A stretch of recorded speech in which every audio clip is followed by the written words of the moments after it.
excited to have you here this week for Meet Me in Moncton. I get to introduce you to a longtime friend of mine who is also a brilliant entrepreneur.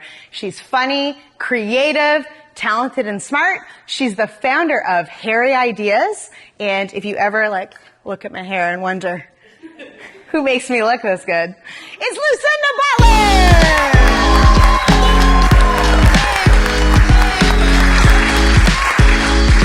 Hey, you! Well, well, well. Well, who would have thought when we met 12 years ago in the daycare hallway, right? that we'd be on a talk show. Yeah, right. Traipsing our little 2-year-olds down the hall. Yeah. Yeah, here we are. So, Lucinda, when people ask you what you do for a living, let's just start right there. How do you answer that? I just say I'm a hairstylist. Okay, cool. Simple. Awesome. That's it. Simple. And how long have you been hairstyling? Ooh, 32 years. Somebody said, wow. Oh my gosh. 32 years. Since she was 3. A long time. Since she was 3 years old. A very, very long time. Awesome. It's automatic now. And so I say you're more than a hairstylist when I talk about you because you're an entrepreneur. Yes. And you have your own salon. How long have you had your own salon? Okay, I have to do math. Since 95. 95. Yeah. Wow. Same years. Location? No. Okay. No, I moved once. Okay. Yeah. So I started out on Bonaccord Street, and then I moved to Archibald Street. So I'm in the same block. Same block, cool. Just different building because I bought a building. And you have a really cool setup in your building where your salon is on the main floor, and then you live upstairs. How is living in your workspace? You know what? It kind of happened because I'm a single mother. And I thought, well, that's going to work because my son can come home and I'm going to be right there. And it did work. That was perfect. And actually, you know what? I don't mind it at all. Yeah. I don't mind it at all. Before I started with school again, so when my son started school, I didn't leave the house in the winter. It was great. Right. I didn't have to of course. I didn't have to go outside. That's awesome. And you know what? People really respect the boundaries of when I'm not working and I'm at home, I'm home. Good. I guess it's my great clientele. It must be, yeah. That is it. I personally, as the mother of 2 young boys, have also appreciated that your son is in the house when you do my hair sometimes, because I could just send them upstairs many times over the years to go play. True. Yeah. That's true. That has happened more than once when he was small. Yes. Yeah. Just send the kids up there like a little quasi-free daycare that you didn't know you were running. Yeah, I think there was a couple of people that kind of used it as a daycare, I think, yeah. Right? There you go. Not you. No. Yeah. Okay, so hairstylist, I say I was thinking on the way here, I'm like, do we call what we do when I come to see you HAIRapy or CHAIRapy or Yes, I like that. Yeah, so tell me a little bit, your role, I feel like my role, I'm in people's lives, but for a very short period of time. You're in it for the long haul. For the most part, yeah. You do have clients that come and go, but for me, I have a lot of long-time clients, and they tell you things. Yeah. Things that I cannot repeat on the show. Oh, man. That's why I invited her. I wanted all the dirt. I was like, here's where we're going to get to. We're going to get to the juicy stuff. Hairstylist client privilege information. Yeah. Okay. Yeah. So, I know that you have some specialties in your work that you're really known for. Do you want to share with our audience a little bit about what you're the best at, what you love to do? What am I the best at? Well, I skateboard. No, I don't. Imagine. No.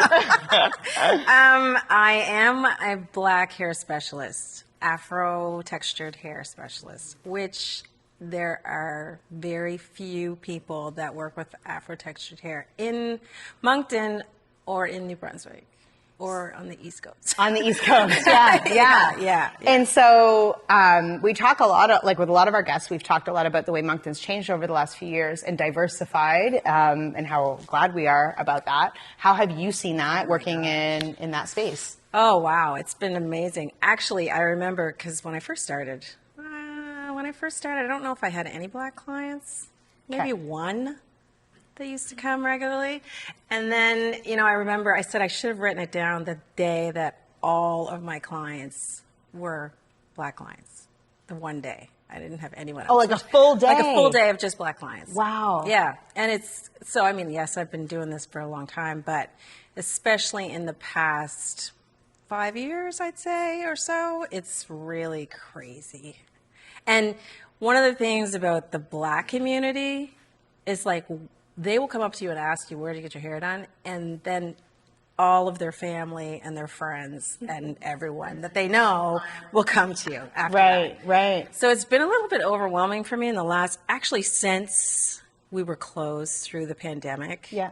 It's kind of exploded after that. And I think probably it's maybe partly my fault, because I started to kind of engage in social media more. Yeah. And put some of my work out there, and that's where that's really blown up for you. That's blown up for me. Okay, so, but growing up, when you did as a black woman in our community, it must feel, like, how does it feel to all of a sudden have black clients and have, this community with you? It's great. I think it's wonderful. It's a bit, not overwhelming, it's just a lot, because I kind of feel obligated to take everyone, because I know that there's no one else. Yeah. There's a few braiders now in town, and there's some barbers, but if you want any other kind of services, I'm like the only person. So I have a hard time saying no to people. And maybe you're going to start teaching people. Well, maybe it's time for the growth plan. Right? That's been all in my head of how can I get some more people to learn to do Afro-textured hair. So that's, that's definitely on my agenda. 100%. Yeah. Oh, that's amazing. Very cool. I've had hairdressers ask me, some that have asked me, can you teach me something? I mean, I don't want to turn this into an unsolicited business coaching session, but we'll talk after. Yeah. Okay, good. I think this sounds like, an obvious next step, hey? I think so. Very cool. And I would love to have more people, because I can't do everybody. Yeah. I can't. And I'm old, so I'm getting closer to retirement than when I started. So let's put it that way. Yeah. So one of the things that, I don't know people would know about you or not, you're incredibly creative. You're you're very artistic, and I find you're always kind of like coming up with really neat, cool things. Are you getting your creative outlet these days? Like, are you making stuff? Well, what are you up to? That is my creative outlet. Okay. But when we were closed through the pandemic, which I always considered myself a little bit of an introvert, which I was like, I am so not. I am just getting my fill with all my clients. And so I was going crazy. I was like, what am I going to do with myself? So I like a little DIY. Yeah. And I do paint some. Yeah. But yeah. Okay. Now I'm back to creating hair. Getting your outlet in your hair. Very cool. So Lucinda, I know that you're, a proud local business owner, and lots of people know you in this community. One of the questions I love to ask our guests is, what is a local purchase that you've made in the last 6 months that's made your life better? It's made my life better. You know what? There's a lot of opportunity in this area to really support local. There's a lot of entrepreneurs in this area, but I'm going to expand it a little bit. I think our communities are so close together that Moncton kind of spreads out. And I will say, I like food, so we'll start there. And I think it probably changed my life. I went to this new authentic Mexican restaurant called Gasiola Mexican. It's in Salisbury. Oh, no way. Yes. Because I noticed that they served tacos dorados, and I'd never seen it here, and I've only seen it in Mexico. Now, I know you weren't here for the taping of episode 3, but this has been a very taco-heavy season on Meet Me in Moncton. It has been, So then my next question becomes, how did you hear about the authentic Mexican restaurant in Salisbury serving tacos dorados? Right. Well, yes, Facebook. I saw it on Facebook. I don't know how, because I just kind of browsed Facebook, but I was like, oh my gosh, authentic Mexican. Now, is it really authentic Mexican? I'm like, I don't know. But then I was looking at their Facebook page and I thought, oh, it looks authentic Mexican. And I'll tell you, it is authentic Mexican. Okay. It is. Very cool. Actually, I talked to the owner, and the wife, his name's Sarah, she is originally from Salisbury. But her husband is from Mexico. Okay. And the food was really good. Awesome. Well, we'll always Really, link really like the business recommendations really in the show Yes, notes. So that's awesome. Mm-hmm. So, Lucinda, you know, you do hair, but you also sell products from your salon. What are we looking like at Hairy Ideas right now? It sounds like you have maxed out your clientele. I don't want to be like, hey, come to Hairy Ideas to get your hair cut if I can't get in Send me anymore. a hairdresser. Send me some hairdressers. You need hairdressers to rent chairs in your space. I need another hairstylist. Yes, Okay, for sure. very cool. For sure. We'll make sure that we get the word out. As a marketing and branding enthusiast, I have always absolutely loved the name Hairy Ideas and the brand. Can you tell me the story of coming up with that name? Oh my gosh, that was actually just in conversation with like a sales rep from years ago, and she just mentioned, and I was like, oh, that's a hairy idea. And I said, yeah, that's a good hairy. It's unusual enough that people are like, what? Hairy Ideas? I love the name. Yeah, I love it so much. I've always loved it so much. Yeah. Okay, so someone just gave that to you. Yeah, it was just like in conversation. We were just chatting. Yeah, awesome. And it stuck. So the future for you sounds like it holds more like stylists in your salon, and maybe some teaching and some business growth, but no more clients. Oh, I never say no to clients. Okay. I never, ever. I know I hear some people say that, oh, my clients, I'm not taking any new clients. I have gone through seasons where I've had to pause taking new clients, but I will never say I am not taking new clients. Never. Awesome. Good to know. I just need to make sure that my spot's always. Oh, yes. My spot's always. That's there, right. I have to make sure my clients are taken care of. Long-term clients taken care of. Awesome. Okay, so we're going to go to audience questions now. Okay. So, audience, I forgot to tell you, you also have to have some questions. We need a couple questions after every guest. So, who has a question for Lucinda? Sarah up here. At the beginning, you mentioned... Microphone. That's okay. At the beginning, you mentioned that you started doing hair at 3 years old. On who? How?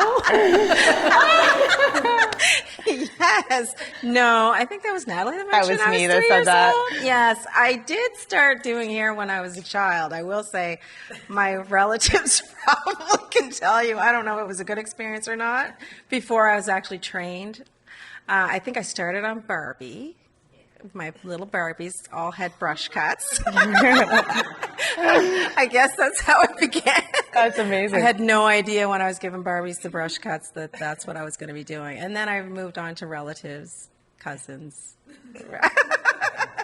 Yeah. So you were cutting cousins' hair as a kid? I was, yes. Yeah? Well, not as a small child. But before I was trained, yes. Yeah. Good. Oh, that's awesome. Very cool. Brave people. It's, you know, it's so funny when I talk to people sometimes and they tell me like, oh, I don't know what I'm supposed to do. Like, I don't feel a sense of purpose in my work.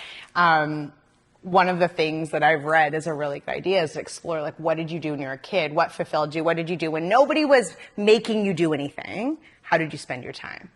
And then when I hear stories like this, where somebody is doing something they're clearly supposed to do, and you know what? I was going to be a school teacher. Like, I was like, yeah, I think it's my family. We're school teachers. Everybody's a teacher in your family. Everybody's a teacher in my family. So I thought, well, yeah, I'll probably be a school teacher. I'll go and be a school teacher. And then I went to my first year at university. I had a roommate, and I always did everyone's hair. And she said to me just off the cuff, like, I don't know why you don't just do hair.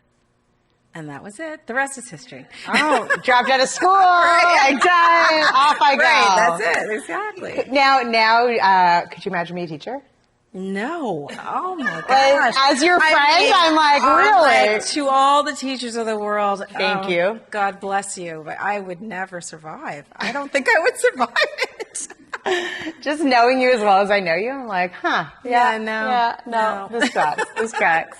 Okay, we need another question for Lucinda. Who's up next, audience? See? Oh, Susan. Just reflecting back to how you introduced yourself, and then with a little nudge, Natalie introducing you as an entrepreneur, I just think it's always so interesting what a master you are at what you do, but you've also created a business and a livelihood. And so I'm just curious if you've ever thought about changing your elevator pitch and talking about your true success. Starting out with an entrepreneur instead of I'm a hairstylist. I think you said just a hairstyle. I just say I'm a hairstylist. You're right. Is it? You're right. I probably should. Or are we at least going to drop the just? Oh, but definitely. We'll drop the just. I'll drop the just for sure. I'll Yeah. start there. Very cool. All right. Anybody else? Oh. Hi, just wondering on your mix males to females, do you do both, and what kind of a ratio would there be? Oh, that's a good question. I still have male clients. Interesting, male clients, I shouldn't say they're more loyal than female clients, but men particularly don't like to explain how they want their haircut. Like, they don't want to have to sit down and tell you what they want. They want you to just know. So I find male clients, they'll just come and sit down and you'll cut their hair. But I'm for years, I had a lot of black male clients because there were no barbers. Yeah. So those clients, I had really had to convince them to go see a barber. Okay. Right. To yeah. go. So you did that. I did because I knew that the barbers are more skilled. That's what they do all the time. They have a greater skill at barbering than I do. Right. You know, I did it out of necessity because there was no barbers to cut, especially black men's hair. So when there was a few black barbers around, I was like, "Go, be free. Go find yourself. Go find yourself a black barber and enjoy the experience." And it just kind of made space for some more clients on my. On your roster. Yeah. Awesome. Cool. All right, last chance. Okay, everybody, big thank you to Lucinda. You're awesome.